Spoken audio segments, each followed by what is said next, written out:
Fans, X Plus fans, this is Bryce back with a collection update after a little over a year and a half now since the last time I did one. Lots of things have changed in the case, not the least of which is the overall direction that I've decided to go as I've collected. I've changed my focus quite a bit as I've gotten more X Plus stuff in, more Godzilla collectibles, and I've decided on a different approach. I think I realized about myself that this was more of an effort to recapture good memories of my childhood. And if two things are true about me throughout the course of my life, and definitely through my childhood, is that I like giant monsters and Star Trek, and spaceships specifically. And the case basically is, I think, it could be my midlife crisis. I mean, some guys get Corvettes and 21-year-olds, and I get, you know, Godzilla figures and starships. So everybody's got their crutch to bear, right? So the collection has shifted a bit into more a mix of collectibles and figures, memorabilia and figures. And it's more like a museum. I'm curating it now more than I am collecting it.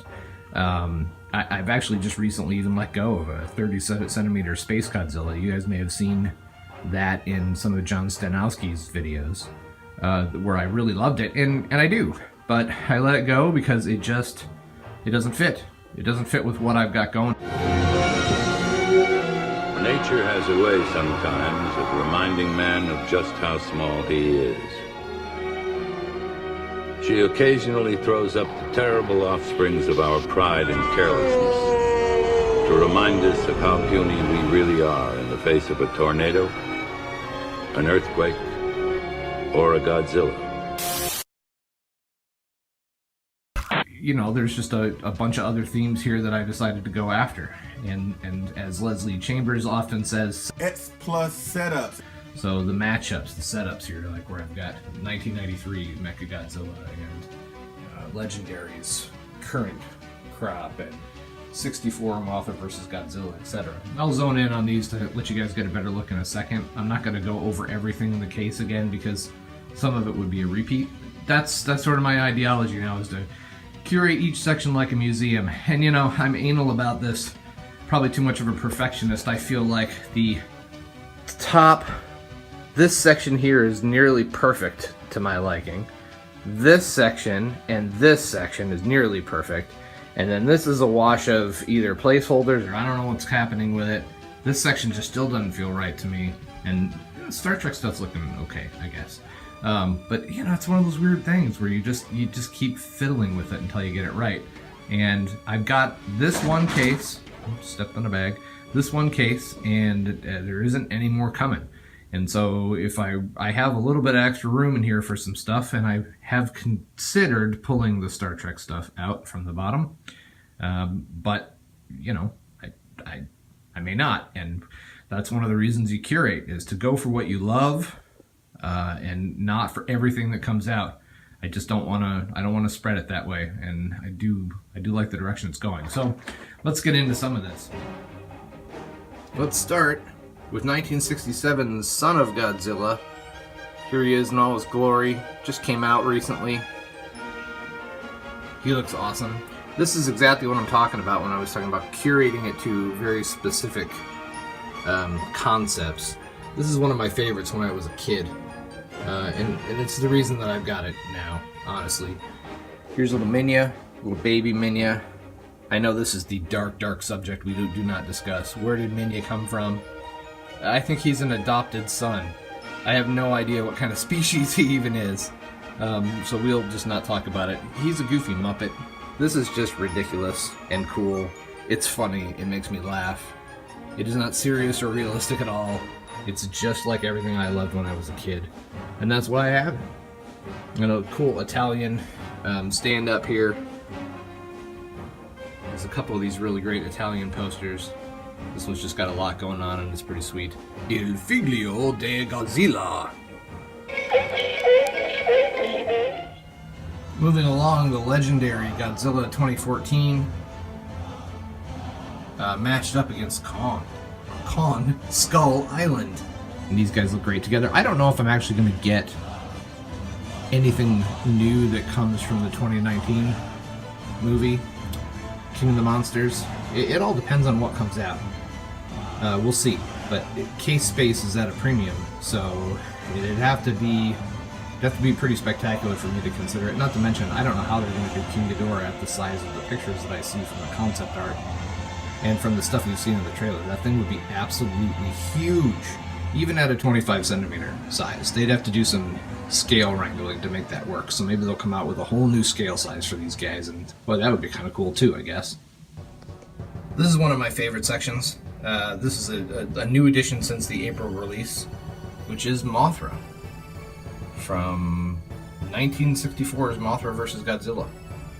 And here's Godzilla taking her on the 64 30 centimeter. And this whole section here I just really love. This goes back to my childhood. Everything I remember about these movies is sort of curated into this case. I got a little Japanese saber jet model flying in there, shooting up Godzilla, even though he's impervious to conventional weapons. And I've got the old American International movie poster. Nothing like this ever on the screen. It was like Godzilla versus the Thing, he's fighting a giant question mark. And Godzilla actually looks a little bit more like the Beast from 20,000 Fathoms than he does Godzilla. But hey, whatever. I kind of like this poster more than even the Japanese ones. It was just so ridiculous. And this down here is pretty awesome. All these people running. Plenty of new additions on the top shelf of the right case, including the gigantic Godzilla Millennium Sakai that was based on the concept art of what the Millennium Godzilla could have looked like. Frankly, I think this is one of the best designs for Godzilla. It always has been, and I think they nailed it with this gigantic. I went with the orange spines. I just liked them a lot better than the purple, even though obviously it does kind of go back down into the purple once you go back to the tail. But this is a great figure. And the fact that it fits inside the case instead of being up like the other Gigantics is a testament to how pseudo-gigantic this one is. But it doesn't matter to me. It's a sweet figure. And I'm happy to have it. Here we have the 25 centimeter Daimajin. I didn't know anything about this until I had seen that movie. I saw it probably 6 or 7 months ago and instantly fell in love. It's like, how did I never have seen this movie before? And this whole series, all 3 movies, are just great. And so I knew I had to have him in there. And again, he violates not only the scale, but the Godzilla theme, but I don't really care. I like him. He's awesome. And he sort of fits the whole theme of kaiju action in the case. And then back over here again, Godzilla 1985, 1984, depending on what you want to call it. The original VHS that I still have held on to since I was a young guy. That thing is still playable. I just actually recently transferred it to digital just to get a copy off of the VHS. I've got a Blu-ray copy of it, but the transfer is kind of fun just because of the dropouts and some of the added junk that they added in the beginning from the time from New World Video. So it's kind of fun. And the fact that it still plays is kind of a bonus. And I think in the intervening time between the last review of this case, I got a Super X. And I went out of my way to find this. This is from the Toho Machine Chronicles models that they released in Japan years ago. And the reason I got this one, obviously, is because all of the gun and missile ports and things like that can be extended. And I wanted it in fight mode. I had previously purchased a resin model kit of this and started assembling it, only to find that none of the weapon ports could open. And it just needed more love than that. I needed the Super X in fight mode. So when I found this, I was pretty jazzed. The time has come, finally, to put our technology to the final test. For one of my favorite movies in the Heisei series, maybe the #1 favorite movie. I know that's blasphemy. I know a lot of you guys like Godzilla vs. Biollante, but I have to say I think this one's one of my favorites for any number of reasons. Is the Godzilla vs. Mecha-Godzilla from the Heisei series. And I finally, after the inclusion of Fire Rodan, and the Rick Super Mecha Godzilla have the battle, or remnants of the battle, between these giant, awesome kaiju from this movie. Now, the Godzilla 1992 30 centimeter is more of like a representative of the Heisei series in general. He's a stand-in. If Sakai or someone ever makes a true 93 30 that I think is awesome, I'll probably replace it and put him in this place. But right now, this is pretty good. And I mean, honestly, when you back off and you look at it, he looks ferocious and pissed off and ready to rumble. And this is a pretty good setup, I think. So I'm really happy where everything is with it right now, frankly. And again, going with the memorabilia thing, I've got a UNGCC patch back there from the movie that they wore on their left sleeve, I believe it was. I've got the other one laying around somewhere too, the G-Force, but I don't have it in the cabinet yet. I think I'm going to take Rodan's base, by the way, that I was able to finagle only using one to hold him up, and he's very sturdy with that one. I think I'm going to go mess around with the base and turn it into like a, city rubble or something around that plastic piece, so that you hide the weird holy plastic thing down there. I think X Plus has actually done a really good job with these. What I don't like is the base. I wish they would have gone more of a base like the Mothra base, right? Where it's something that you can work with that sort of fits the theme. But I'm not wholly upset that they did this either, because it gives me as a model maker an ability to go in and screw with this and still preserve the overall base. And if anyone was curious, I basically just offset the two rods. You can see them under the patch there, so that they're staggered, and that holds it in there pretty good with a good balance. So Rodan's not going to like fall off with that arrangement. So if you're looking to do that and don't want both plates down there in the bottom, which I thought was a little excessive, that's how I got it to work. Monster 01 and 02, commence the attack.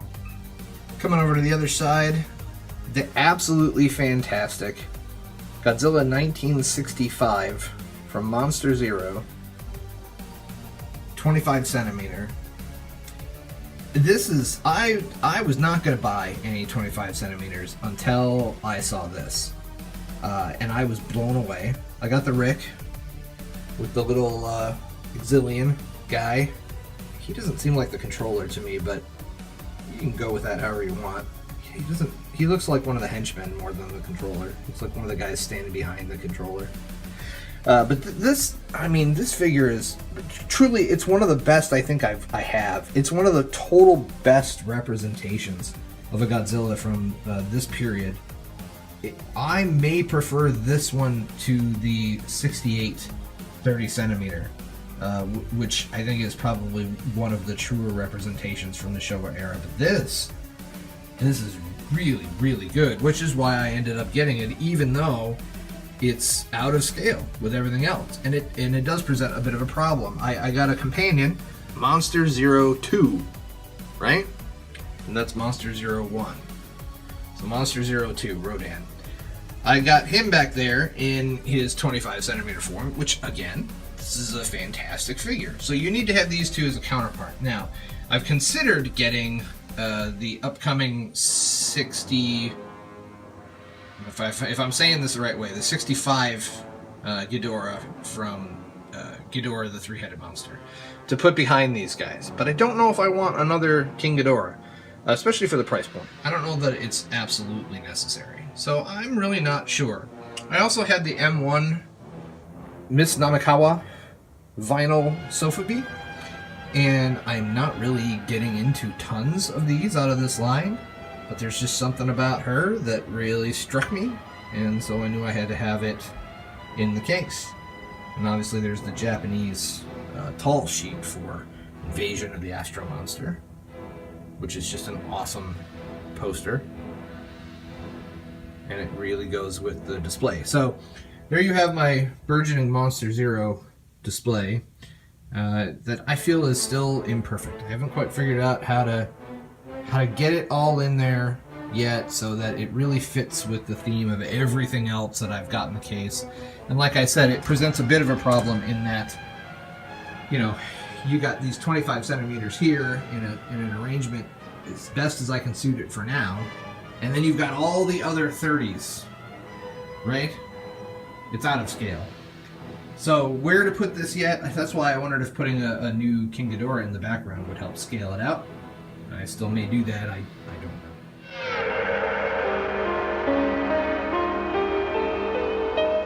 I would say nobody has anything to fear from us. But we are going to control you now.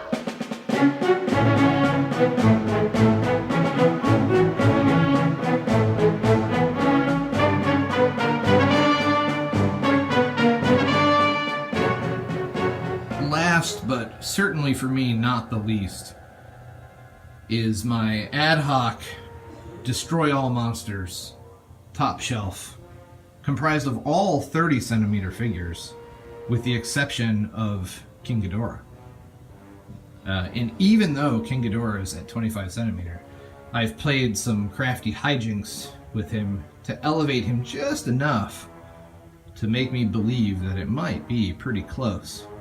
Because as we all know, we may never actually get a 30 centimeter King Ghidorah, and by God, where would you put the thing? But I'm really happy with this. In fact, I just completed this with the addition of the 67 Godzilla 30 centimeter Rick that included Squishy Minya here. I was able to finally complete almost everything that is in the Destroy All Monsters lineup, with the exception of the Kamakuras, Kumonga, and Manta, which I will likely never get because they're not going to be in the 30 centimeter, but that is okay with me. We've got all the monsters lined up here. They look fantastic. They're all placed in their right positions. The new crawling Varan back there, even though it's from not the right movie, it's correct in spirit. I mean, literally, some of my favorite shots can be had just looking at the way this is arranged in here. I love it. Love it, love it, love it. This is my childhood afternoons coming to life with these guys battling it out on the shelf in my basement. And, you know, to add to that, this is the kind of thing I'm talking about. This is an ad out of a TV guide from 1975, I believe it is, which was running what they used to call the 4:30 movie. They did this in New York. They did this in Chicago. They had theme weeks. They have like Planet of the Apes week, Monster week, Sci-Fi week. Well, this was Godzilla week. And you can see the lineup. Monday through Friday. And I would rush home from elementary school at a super young age to go see these movies. And that was how I was introduced to Godzilla. So when I found that, I was pretty elated. If I was going to let this whole collection go at some point, this would be the last shelf that I would probably want to let go. And who am I kidding? A few others as well. But this was a dream come true to me to put this together. And I think the last video I did, I had only started on it. And now it's complete.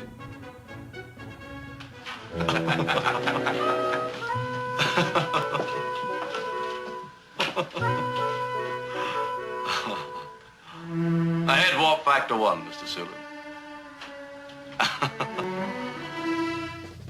And because I know I get questions about this from several of you guys, here's some of my my Star Trek stuff.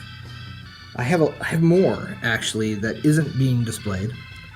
I believe that these are the Diamond Select models from years back of the Enterprise. This is the refit from it's Star Trek Wrath of Khan, but it might as well be Star Trek the Motion Picture. It's almost exactly the same.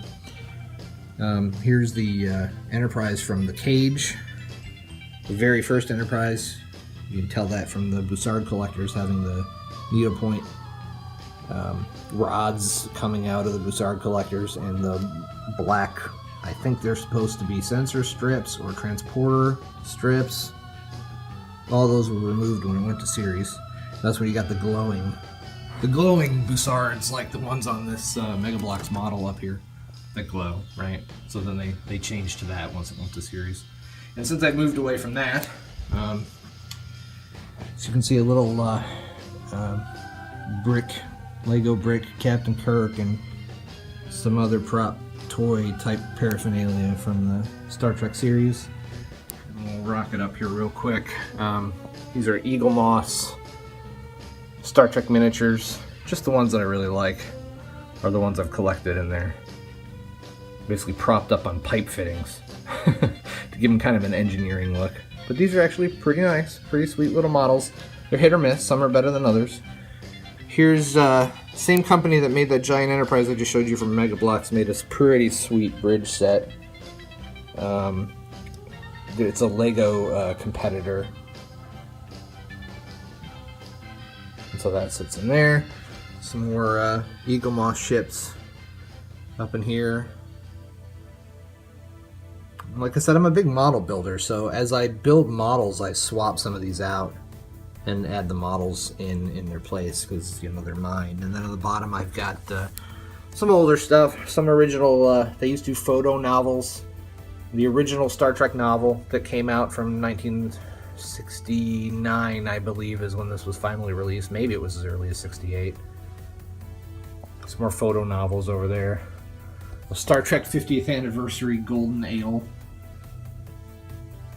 And then these were original Playmates Star Trek action figures from the mid-90s down here. And that's what I've got for the Star Trek stuff now. I've got some other stuff back in my office that's exclusively Star Trek.